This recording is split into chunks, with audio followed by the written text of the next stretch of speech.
Yo guys, welcome to another live training. So what we're going to go over today guys is why you don't need a ton of followers to start an online coaching business. And the reason why this is so important is because so many beginning trainers will actually hold themselves back from starting their business because they feel like they don't have enough of followers, or they feel like they need more followers to get more clients, or they just don't feel secure enough in their following size, and they use their following size as a reason to hold them back from getting started. And guys, based off of what I've seen and what I've experienced in the past, this is not the case. And so we're going to go over a lot of my own personal experience with working with this, and also what I've seen with other trainers as well. We're going to talk about what the difference is between people who have a big following versus a small following and how that correlates to business.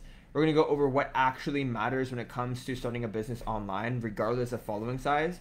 And then we're also going to go over why a small following would actually be beneficial for you when starting your own business.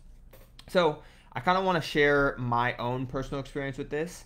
I started my coaching business back in 2014 in high school, and I started just training clients out of my parents' garage. I really didn't have an Instagram at all. All of my clients came from me putting myself out there in front of my students and my peers in offering a solution to the challenges that they were facing, right? And so I really wasn't on Instagram. I had a couple hundred followers. This is just from people that I knew in high school, and I wasn't really quote unquote an influencer, right? But I had a full-time business, which is great. It was working from word of mouth. Friends would bring their friends in, friends would bring their family in, and eventually I was training complete strangers, and it was awesome. Right? A couple of years later, I moved down to San Diego, and I pretty much shut down my business, and I tried to go the influencer route. I wanted to get a ton of followers. I wanted to, get a bunch of brand deals, and so I started actively growing my Instagram page, and all of my attention went towards getting more followers, getting more engagement, getting more likes. And I grew my page from a couple hundred followers to about 15,000 followers in about 2 years, which isn't like the most fastest growth, but I had 15,000 people who were following me. And for most people, that's like more than that's like quote unquote influencer status, right? It's like micro influencer status. But the thing you need to understand about that point in my life is that was a point of time where I was as broke as I've ever been. I was bussing tables at a restaurant, and I had no idea what I was doing with my life.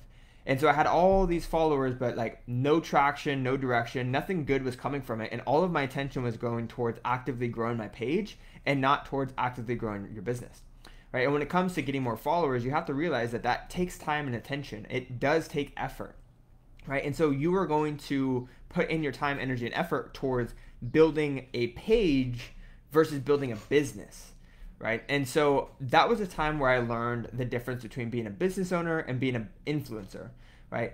After I, went through that phase, I opened up my business online, and I started to actually implement like hard set skills of sales and marketing, which we'll talk about in just a second what those hard set skills are. But within 30 days, I took my business like not full time, but like it was enough to where I was able to quit my busing job the next month. Right. But after that, what ended up happening is my income kept growing and growing and growing. The more attention I put into owning my business, the more money I made, the less followers I had. People were starting to unfollow me because of my business, which is totally fine. My income was growing though, but my followers were going down.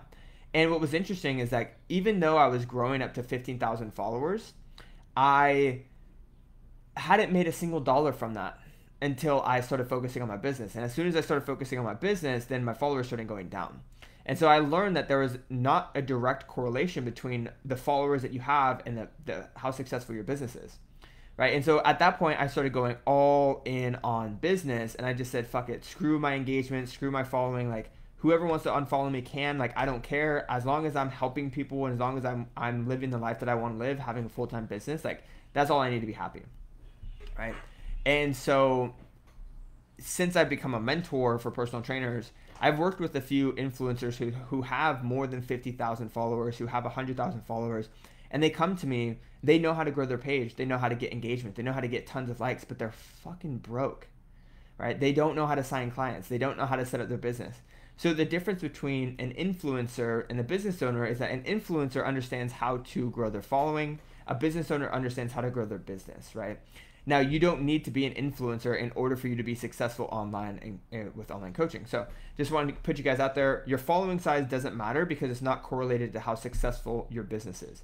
Now, moving on to the next topic, I want to talk about what the hard set skills of owning a business online is. Now, these are the very same skills that we teach inside of our program, PTBI, which is the Personal Trainers Business Incubator. The two hard set skills that you need is you need to know how to market yourself and you need to know how to sell, right?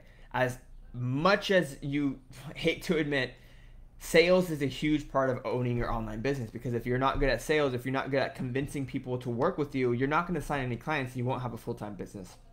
So instead of focusing on the algorithm, or instead of focusing on engagement groups or follow and follow, instead of focusing on those things, focus on the real skills that are going to allow people to work with you, which is how to market yourself online, how to separate yourself from the competition, how to put together an offer that's irresistible, that makes people drool at the mouth for what you have, and also how to sell people online. Because if you don't know how to sell 100 people, you're not going to sell 100,000 people. And that was the problem that I faced with growing my page. And that's the problem I see with a lot of the influencers, is that they think with more people that they will get, the more likely they are to sign clients, but they don't know how to already convert the people they already have. And so if you have 1,000 followers right now and you can't sign a single client from that, what makes you think you're going to sign a client from 10,000 followers or 50,000 followers, right? You have to know how to market yourself, and you have to know how to sell. Once you have those skills, then you'll be able to sell, or you'll be able to have a full-time business on any level, right? Now, I have a couple notes here, so that crosses off to the things I want to cover: the difference between being a business owner and being an influencer, and then the hard set skills that you need in order for you to successfully run your online business. The next piece of advice is to think about what you actually need to have a full-time business. You don't need that much, right? You don't need 10,000 followers to have 10,000 clients and have a full-time business. You can charge a rate of $300 per month for your coaching services, and you only need to sign 30 people and to make $10,000 a month, right? So to make $10,000 per month, you only need to work with 30 people. Do you need 100,000 followers in order for you to sign 30 people? No, you don't. Do you need 10,000 followers in order for you to sign 30 people? No, you don't. Even if you only had 1,000 people sending you, which is not a large following size, it's a decent following size, but it's pretty average, I would say. You only need to sign 3% of those people to have a full-time business, right? So you don't need much in order for you to have a full-time business. People think that they need all these followers and all this abundance.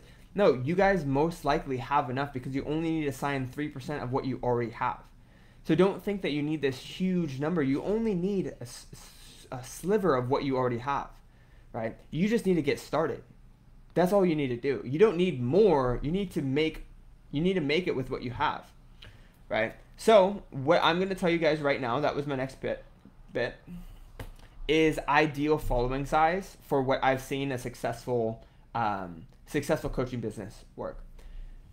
And this is actually a smaller range than what you might think. The best coaching business that I've seen, the best coaches that I've seen with the best businesses making the most amount of money, fall between 1,000 followers to 3,000 followers, right? Which is not as much as you would think, right? You would think that the people with hundreds and hundreds and hundreds of thousands of followers would have the best. But I find that the ones with 1,000 to 3,000 are the ones that get the best. 1,000 is the minimum, because if you have less than 1,000 followers, then you might not have enough volume to get the traction you need, or it might just take you a little bit longer, which I've seen it happen. I've seen people take the business full time with 500 followers, which, it's definitely possible, but if you're under 1,000, you should at least work to get at least 1,000 followers, right? Because that way, at that point, you only need to sign 3% to get 30 clients.